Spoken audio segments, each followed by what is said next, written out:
Ashama dabattoota FIB kun qophii of ilaalleedha. Qophiin of ilaalle qophii isin bohaarsaa, isin bashannansiisaa, isin barsiisudha. Qophii keenya kana qabannee isiniif dhiyaanneerra. Isin immoo mana keessan teessanii bohaaraa bashannana haga xumura qophii keenyatti waliin turaan affeerraa keenya kan isin waliin turu ana Daraartuu Nagaashi gammokummaa kaameraatiin Biraanuu Dajanee waliin jira.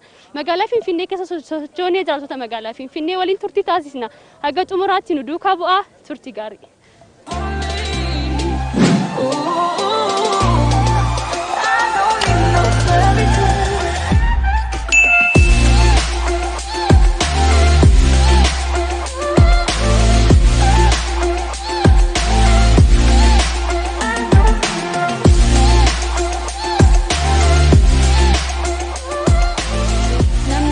Harka hin nyaanne nan si rukuta siin jedhu harki hin nyaanne kami yookiin immoo maal jechuu barbaadani? Harki hin nyaanne kami?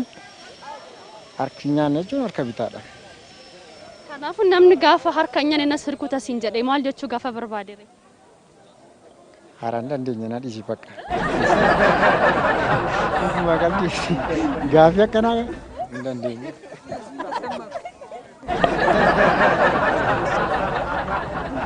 Namni gaafa harka hin nyaanne nin si dhaha yookiin si rukuta siin jedhu maal jechuudha yookiin immoo harki hin nyaanne harka isa kamidha? Harka bitaa si rukuta jechuu barbaade. Harka hin nyaanne harka bitaa. Bitaadhaan nyaattee hin beektu? Nyaattu kanaafuu harki hin nyaanne harka bitaadha jechuudha? Eeyyee. Harki hin nyaanne harka bitaa. Namni harka bitaadhaan nyaatu garuu hin jiraame? Jira garuu inni yaadannoo isaatirraa ka'eeti malee jira. Kanaafuu harki hin nyaanne jechuun siif harka isa kam jechuudha? Namni harka hin nyaanne si rukuta yoo siin jedhee harka bitaadhaan si rukuta jechuu isaadha? Akkasuma jechuu isaati harka bitaa jechuun harka hin nyaanne gaara malee si rukutaa jechuu barbaade. Gaafa hin jedhu harka sananii si rukuta jechuudha. Gaara malee si rukutaa jechuudha. Harka hin nyaanne na si rukuta. Harka hin nyaanne jechuun maaddii tokko wajjiniin osoo kan hin nyaanne na si rukuta jechuudha. Wajjiniin hin nyaanne si rukuta jechuu barbaade kanatti. Wajjiniin hin nyaanne si rukuta jechuu barbaade kanatti fakkaata. Namni gaafa harka hin nyaanne ni si rukuta siin jedhu maal jechuu barbaadeeti? Harka hin nyaanne ni si rukuta jechuun maal jechuudha? Harka hojjechuu hin dandeenye tokko jechuudha yookiin immoo saayikooloojikaali indaayireektilii karaan beekamu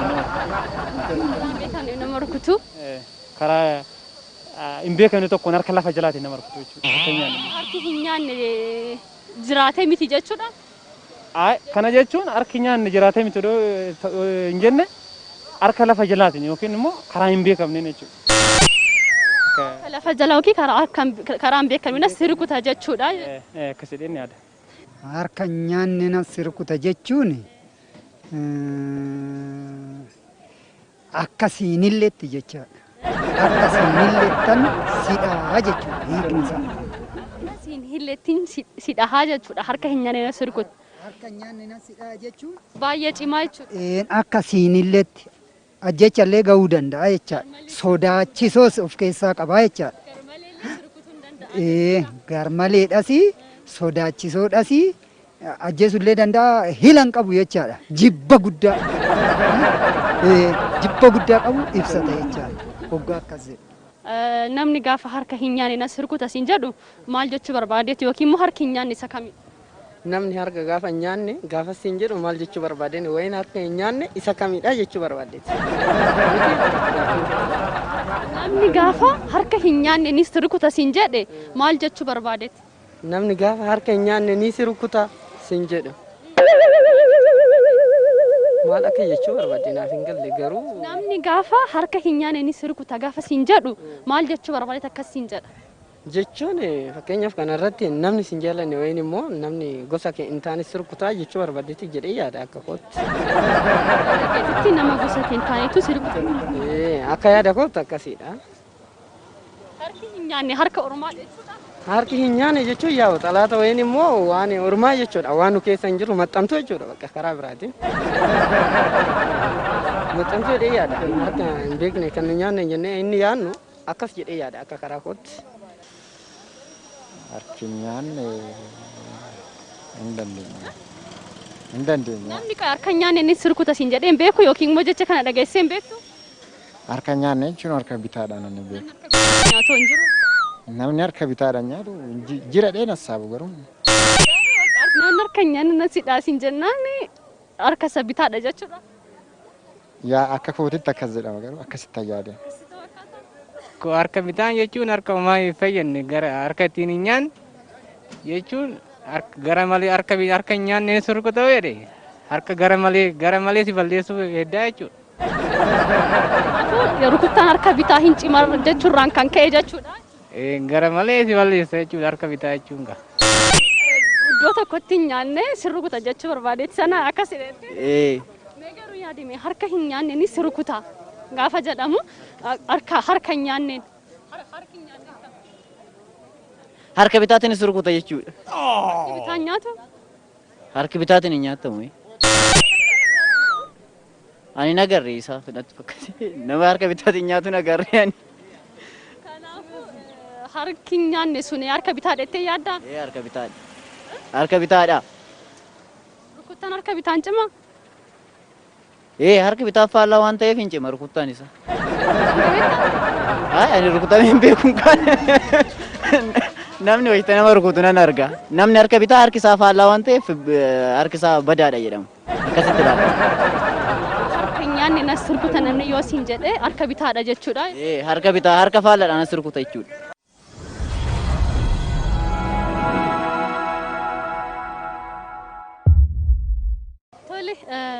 Pirezidaanti Lammaa Guyyaa amma ministeera maalidha? Lammaa Guyyaa pirezidaanti Lammaa Guyyaa hin jira? Pirezidaanti Lammaa Guyyaa hin beeku. Pirezidaanti Lammaa Guyyaa pirezidaantiin Lammaa Guyyaati miti amma kan biyya bulchaa jiru. Amma biyya bulchaa jiru hin jenne mani amma ministeera maaliitiin jedhe? Ministeera bosonaa? Amma ministeera bosonaadha? Akkasumatti fakkaate. Bosona.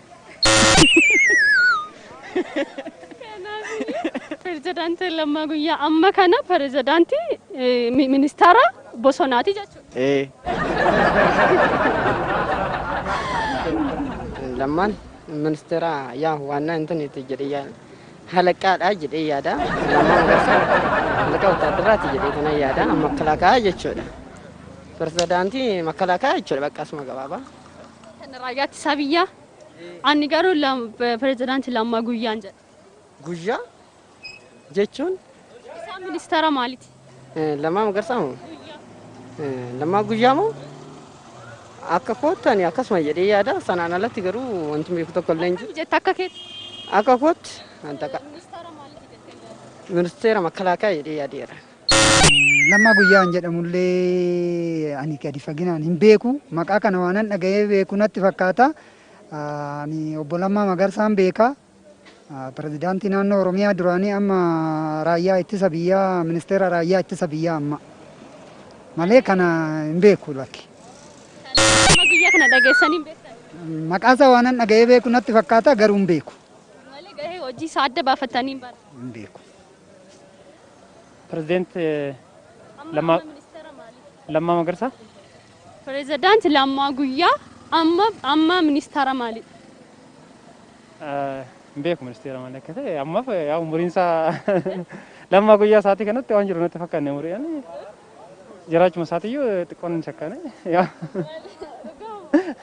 Akkinuma jiru jiraachisan sittiin hima garuu ministeera maaliiti amma ministeera maalirra jiru? Hoo jiraatan ministeera aartiirra jedhee yaada. Isaan fakkii kaasan waan ta'eef isaan tariitii kan aartii ta'uu dheetti nan yaada.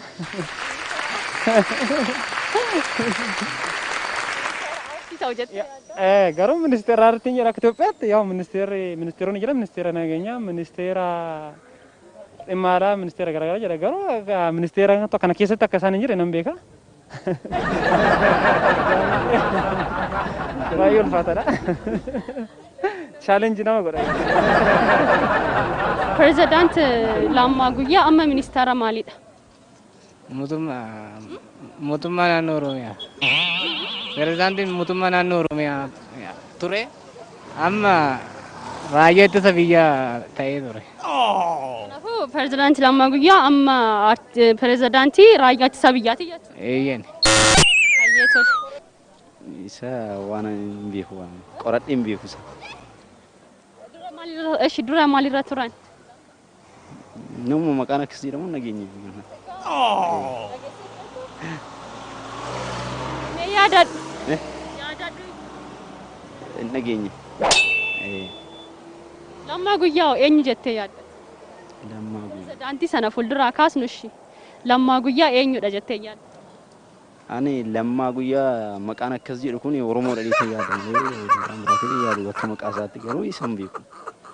Lammaa guyyaa kan ministeera kan makalakaya yookiin raayyaa ittisa biyyaa. Yaa raayyaa ittisa biyyaa akkas.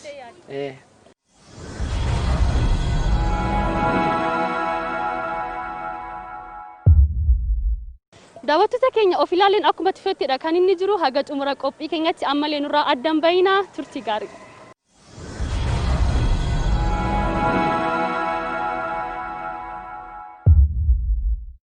Akka warra harreen jalaa duute maaliif callisnee teenya gaafa jedhan maal jechuudha? Yaa warri harreen jalaa duute akka harreen akka waan bu'aan qabne tokkotti yaadu. Maaliif fakkeenyaaf harreen badaadha yoo fakkeenyaaf akka aadaa Oromootti harreen gatiin qabdu jechuu otoo hin taane akka aadaa keenyatti fakkeenyaaf fardaadha. Aadaa uummata Oromoo keessatti kan beekamu fardaadha. Harreen gaafa duute immoo hin bu'anii maaliif maalirraa ka'aniiti kun haala sooshaal laayifii irraa ka'aniiti. Fakkeenyaaf akka naannoo keenyatti baay'inaan kan fayyadamu fardaadha malee harreetti hin fayyadaman. Garuu hin fayyadamu haa fayyadamee malee gaafa duute badaa namni hin jedhu. Maaliif Oromoon kan ittiin beekamu fardaan lollee fardaan waan hunda waan hin jedhuuf harree irratti badaa amanuma waan tuffirratti hin kennineef gaafa duute omtuu boo'icha ishii namni hin dhaqu hin jiru.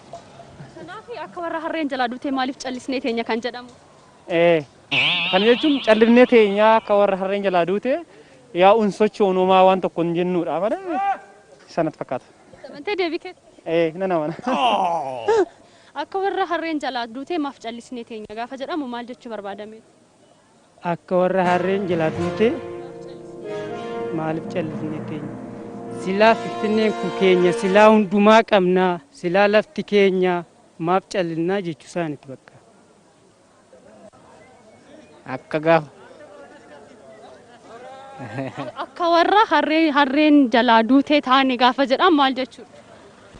Akka gaafa harreen jalaa duute. Akka warra harreen jalaa duute taane gaafa jedhan maal jechuu isaaniiti? Akka jara sanii taa'aa jirraa jechuu isaa barbaade. Maal jechuu barbaadaniiti akkas kan jedhani? Akka warri jalaa duute ta'uu barbaanneedhaan akkas ta'uuf deemnaa jara san ilaallee jechuu isaanii barbaadani. Deebisaa maali jetta reeti? Anamu. Akka warra harreen jalaa duute maaliif callisnee teenya yoo jedhan maal jechuu barbaadan? Isaan du'an nu maaliif teenya jechuu barbaadeti? Akka warra harreen jalaa duute maaliif callisnee teenya? Akka namni walaa du'e nu akka nama harreen du'e maaliif teenya jechuu barbaadanii ture. Akka warra harreen jalaa duute maaliif callisnee teenya gaafa jedhamu maal jechuudha akkas jedhan?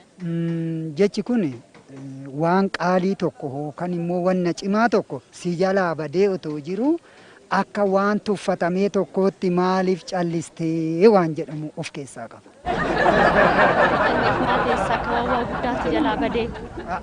Waan guddaatoo si jalaa bade akka waan xiqqaatti maaf laaltee waan jedhamu of keessaa. Harreen du'uun sun waan guddaadha akkuma waan salphaatti teessee maaliif ilaalta jechuudha? Harree ila dhimmichi dhimma harreeti olii waan qaalii jechuudha. Ati garuu dhiisuun kee akkam dhibooftee jechaadha. Beekte? Akkas. Taa'uun qabdu waan si jalaa bade kuni wanna akka harreetti gatamu otoo hin ta'in wanna harree oliitii jechaadha. Waan qaalii, waan mi'aa tokko, wanna hin callifamne tokko jechaadha. Akka harreen gaafa jalaa duute maaf callisnee teenya? Akka warra harreen jalaa duute maaf callisnee teenya gaafa jedhan maal jechuu barbaadanii? Yaa sirruma. Gaafin kee baay'ee dabsamaadha. Wayin gizee lammiin keenya dhumu wayin immoo yeroo ofuma keenya walitti deemnee wal nyaannu jechi kuni maal ta'uu isaati? Maalirraa ka'ee eessatti fulla'uu isaati jechuu barbaadame ta'ee yaada akka yaada kootti. Akka kootti. Akka maali? akka warra harreen jalaa duute maaf callisnee teenya gaafa jedhani gaaf maal jechuu barbaadan? Akka nama waan tokko itti fayyadamnu qabnee maal azim jennee teenya. Akka nama waan itti fayyadamnu qabne maaliif zim jennee teenya dhanatti. Harreen du'uun ishii iddoo sanatti maal argisiisaa jechuudha? Warri harreen jalaa duute sun taa'uun isaanii maal argisiisa jedhu? Waan itti fayyadaman dhabani.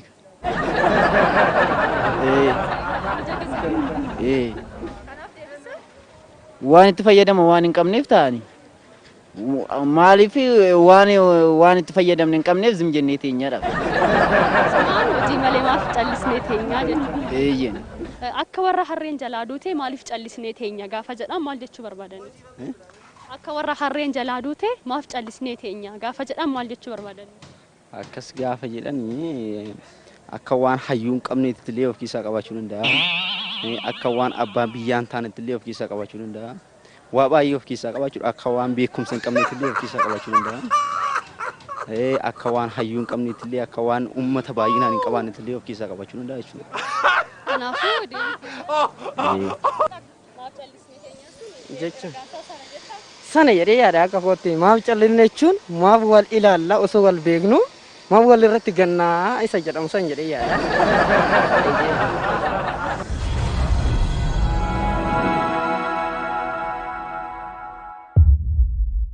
weelli isaanii baaleen bu'aa jedhee weellise suni baalee bu'ee moo hin buune moo amma eessa jira jettee yaadda?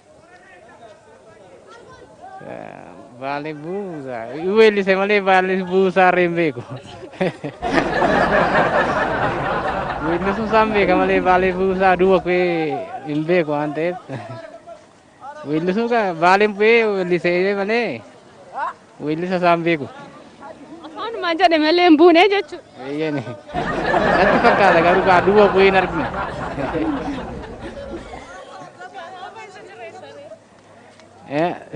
Weellisa waliin agarre malee duuba buunee hin argine jedha. Manna afaan hin jedhe sana malee duukaa deemtee bu'uu haafuusaa addaan baafannee jechuudha. Hin baafanne.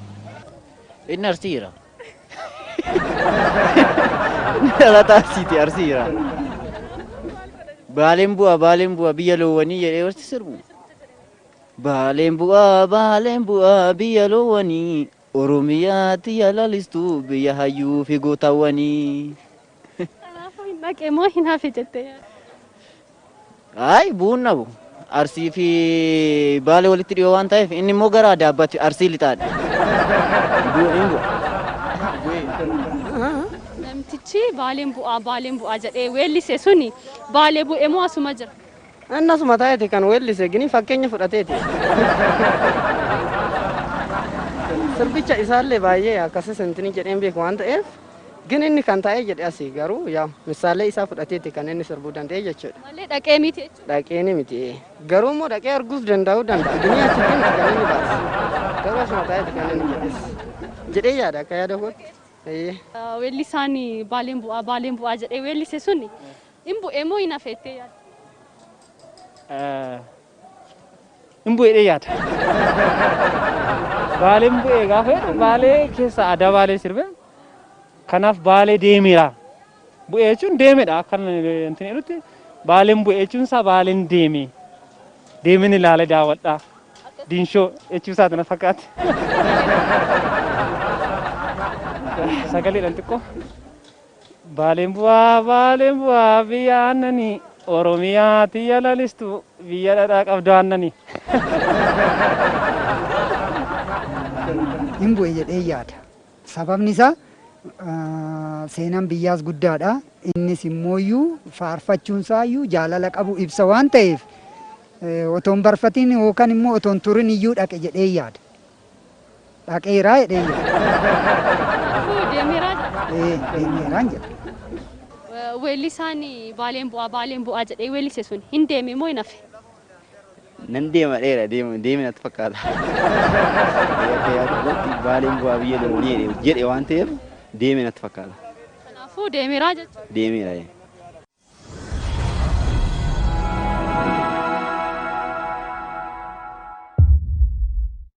Arangamaa ta'a bahaa gala dhorkaa. arangamaa ta'a bahaa gala dhorkaa gaafa jedhamu eebbi kun maal irratti kan eebbifamu? Arangamaa ta'a. Arangamaa ta'a bahaa gala dhorkaa. Eebbichi maal irratti kan eebbifamu? Ani hin beeku. Arangamaan amala kamii qaba? Baay'eedha akka waan jedhamu natti fakkaata. Amala kamii? Arangamaa argee hin beeku hin beeku amala akkamii akka inni qabu. Argee waan hin beekneef amala akkamii akka inni qabu hin beeku arangamaa. Arangamaa jechuun arangamaa muka natti fakkaata akkanatti ulfaatu. Deebii kee maalidha? Eebbichi maal irratti eebbifama? Eebbichi yaa sirruma akkuma kaaseen wayin ayyaana tokko irratti wayin immoo gadaa irrattis haa ta'u yaa eebbi immoo kan beekame waa'ee gadaa irratti jedhee yaada.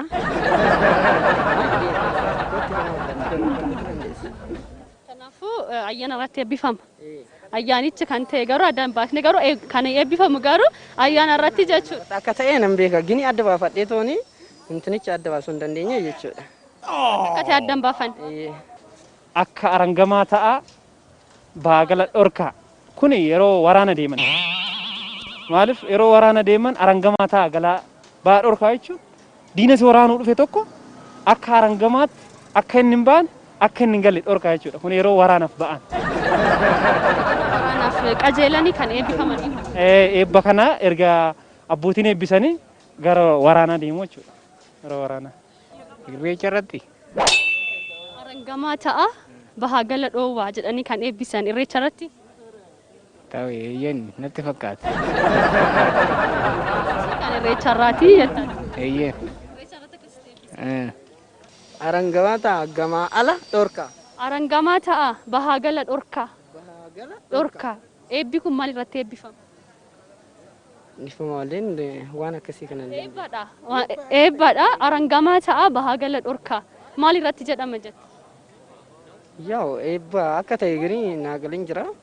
Maalirratti akka ta'e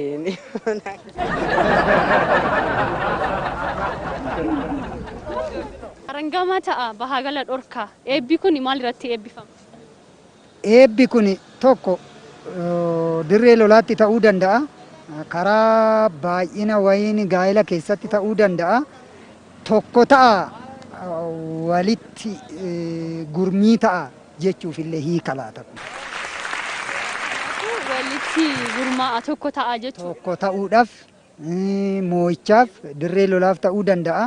Gaa'ela keessatti horaa baay'adhaa jechuuf ta'uu danda'a. Akkasana. Eebbichi kun waraana irratti natti fakkaata. Alamganaa ta'a jechuun mukti alamganaan jedhamu kun yoo nama waraanirree baay'ee nama dhukkubsa.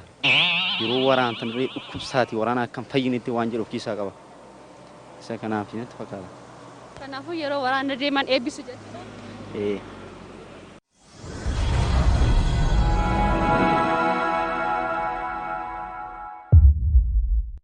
Bishaan gaara Cilaalurraa ol yaa'u sun guyyaatti liitira meeqa kan inni maddisiisu? Bishaan gaara Cilaalurraa ol yaa'u sun guyyaatti liitira meeqa maddisiisa? Liitira meeqa maddisiisa? Innimmaa baay'ee ta'uu danda'a ganuu safaree nagarre. Akka yaada keetitti meeqa jettee yaadda? Akka yaada kootti yaa waan hin beekne tokko itti galurrallee kanarraa osoo adda baasanii xuruudha. Gaara sanarra ol yaa'u sun immanuma maddisiisaa jira. Hinuma yaadhee yaadu garuu ani gaararra ol bishaan. Hin yaadheetuma iyyuu yaadu. Gaararra. Akkamitti yaa'a gaararra ol bishaan.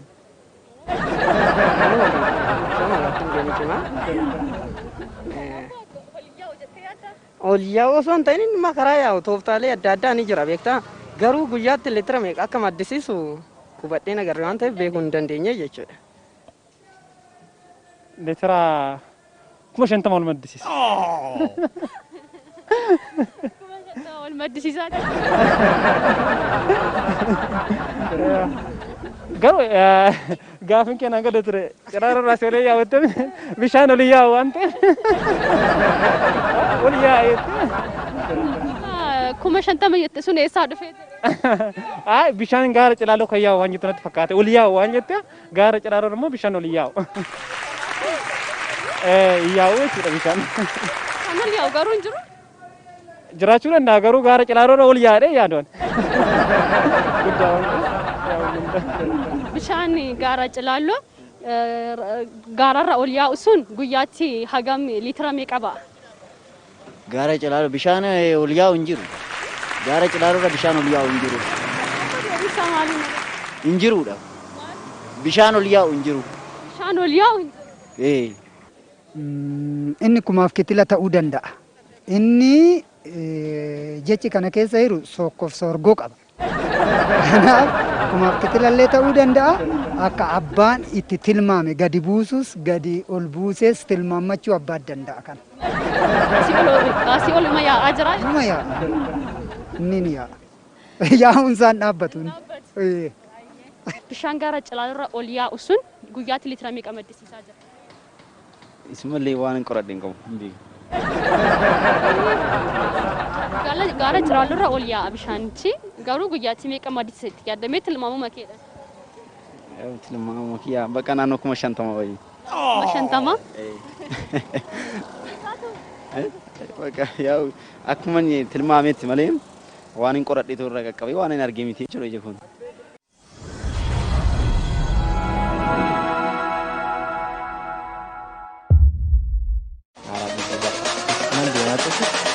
Nama biraa. Tole jigan.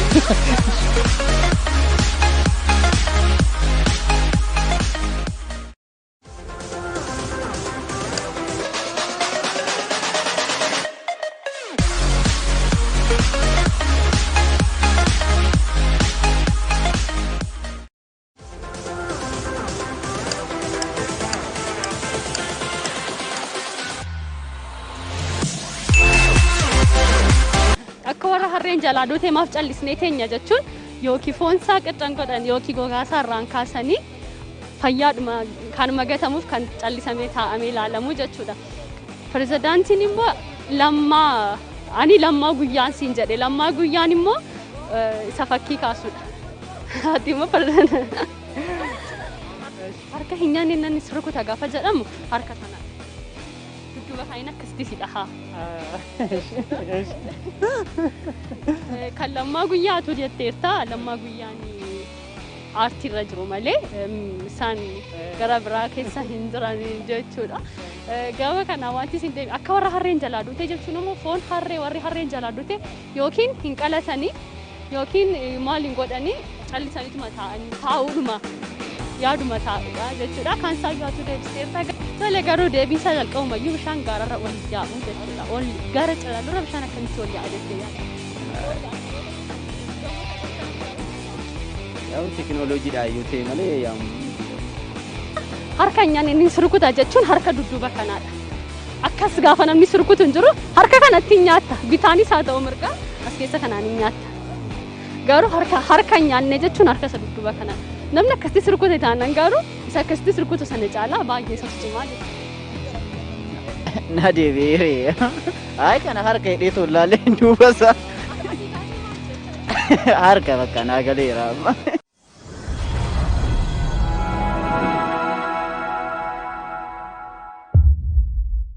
Daawwattoota keenya qophii ofii ilaalle keenya har'aaf isinii qabannee dhihaannee asmaratti goolabneerra turtiin waliin taasistanitti akka bohaartaan akka bashannantaan abdiin keenya guddaadha.